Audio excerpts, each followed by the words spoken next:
இன்றைக்கு ஒன்றிய அரசு, இந்த அரசை பொறுத்தவரையில் தமிழ்நாட்டினுடைய வளர்ச்சியில் அவர்களுக்கு கசப்பு இருக்கிறது. தமிழகம் இன்றைக்கு இப்படி வளர்ந்து வருகிறது என்று பாராட்டக்கூடிய இடத்தில் இன்றைய பிரதமர் போன்றவர்கள் இல்லை.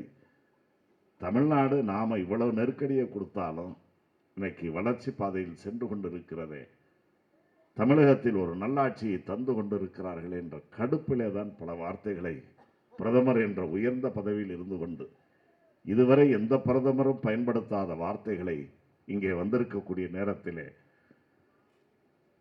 அவர் பயன்படுத்தி சென்றிருக்கிறார். ஒரு நாட்டின் உயர்ந்த பொறுப்பில் இருக்கக்கூடியவர், அனைவருக்கும் பிரதமர் என்ற அந்த பொறுப்பில் இருக்கக்கூடியவர், ஜனநாயக நாட்டினுடைய பிரதமராக, அவர் சர்வாதிகார நாட்டினுடைய அதிபராக அவர் அல்ல.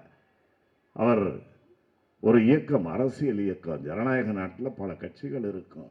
இந்த கட்சியை அழித்து விடுவேன், ஒழித்து விடுவேன், இனி இந்த இயக்கம் இருக்காது என்று சொல்லக்கூடியது என்றால் அது ஜனநாயக நாட்டில் ஒரு உயர்ந்த பொறுப்பிலே இருக்கக்கூடிய மனிதர்கள் பேசக்கூடிய பண்பான வார்த்தைகள் அல்ல. அத்தகைய வார்த்தைகளை இன்றைக்கு அவர் உதிர்க்கிறார் என்றால், அவர் 400 500 என்றெல்லாம் கணக்குகளை தேர்தல் களத்திலே எண்ணிக்கொண்டிருந்தார். அதிலே மண்ணள்ளி போட்டதை போல இன்றைக்கு மிகப்பெரிய பின்னடைவுகளை வடநாட்டுகளிலும் இதர மாநிலங்களிலும் அவர்கள் சந்தித்துக் கொண்டிருக்கின்ற காரணத்தாலே தான் இதற்கெல்லாம் காரணமானவன் யார்?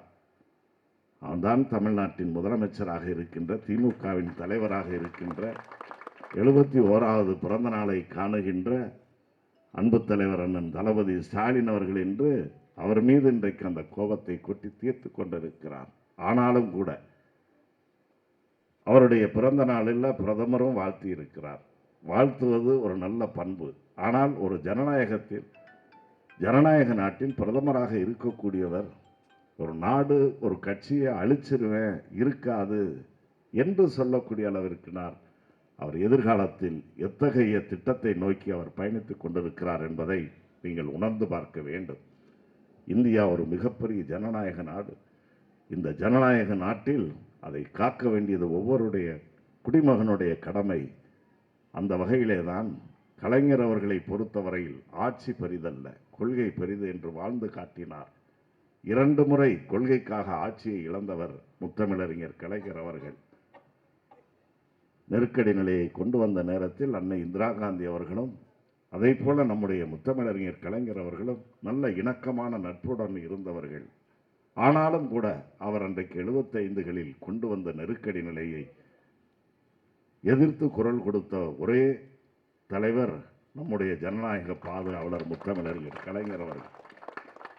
அப்பொழுது இந்திரா காந்தி அம்மையார், கலைஞர் நல்லவராயிற்று, நம்மோட நட்போடு இருக்கிறவர் தானே, அவரிடத்திலே சொல்லுங்கள், அவர் இந்த நெருக்கடி நிலையை ஆதரிக்க வேண்டாம், எதிர்க்காமல் இருந்தாலே போதும், அவருடைய ஆட்சிக்கு நீட்டிப்பு தருகிறேன் என்று சொல்லி தூதுவர்களை அனுப்பினார் அம்மையார் இந்திரா காந்தி. கலைஞர் அதை ஏற்க மறுத்தார். எனக்கு ஆட்சி பெரிதல்ல, ஜனநாயகம் பாதுகாக்கப்பட வேண்டும் என்று அன்றைக்கு எடுத்த முடிவுதான் அவருடைய ஆட்சி கலைக்கப்பட்டது.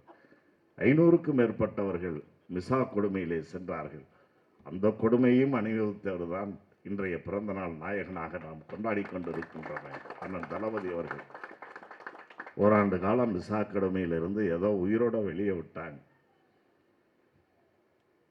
ஆக ஜனநாயகத்திற்கு மற்றொரு முறை இலங்கை தமிழர்களுக்கு இழைக்கப்பட்ட அநீதியை எதிர்த்து குரல் கொடுத்த காரணத்தால் இவர்கள் விடுதலை புலிகளுக்கு ஆதரவாக இருக்கிறார்கள் என்று 2 ஆண்டுகளில் ஆட்சியை கலைத்தார்கள். அதை போல இன்றைக்கு ஜனநாயகத்திற்கு ஒரு மிகப்பெரிய ஆபத்து ஏற்பட்டிருக்கிறது. அன்றைக்கு நெருக்கடி நிலையை கொண்டு வந்தவர் அன்னை இந்திரா காந்தி. ஆனால் அதே இந்திரா காந்தி அவர்களே, கலைஞர் சொன்னது சரிதான், அவர் சொன்னதை நான் கேட்கவில்லை, தெரிந்தோ தெரியாமலோ அந்த நெருக்கடி நிலையை நான் பிரகடனப்படுத்தினேன், அதனால் பலர் பாதிக்கப்பட்டிருக்கிறார்கள், நான் பகிரங்கமாக அதற்கெல்லாம் மன்னிப்பு கேட்கிறேன் என்று சொல்லி சென்னை கடற்கரை கூட்டத்திலே மன்னிப்பு கேட்டவர் தான் அன்னை இந்திரா காந்தி அவர்கள். இன்றைக்கு இந்திரா காந்தி இடத்துல இன்னைக்கு பிரதமராக இருக்கக்கூடிய மோடி இருக்கிறார். ஒரு ஜனநாயக விரோதமான காரியத்தில் மோடி அரசு ஈடுபட்டு கொண்டிருக்கிறது. அதை எதிர்க்கின்ற ஒரு தலைமகனாக இன்றைக்கு, தலைவராக இன்றைக்கு நம்முடைய கழகத் தலைவர் விளங்கி கொண்டிருக்கிறார். இது இந்தியா ஒரு ஜனநாயக நாடு, மதசார்பற்ற நாடு, இதெல்லாம் உலகில் இந்தியாவுக்கு ஒரு பெருமை தேடி தந்து கொண்டிருக்கிறது. அத்தகைய பெருமைகளை சிதைக்கின்ற வகையில் இந்த மோடி அரசு இருந்து கொண்டிருக்கிறது. இன்னும் சொல்ல போனால், நாங்கள் முதல் முறை, இரண்டாவது முறை அல்ல, மூன்றாவது முறை பிரதமராக வருவேன் என்று பிரகடனப்படுத்தி கொண்டு சொல்லிக் கொண்டிருக்கிறார்கள்.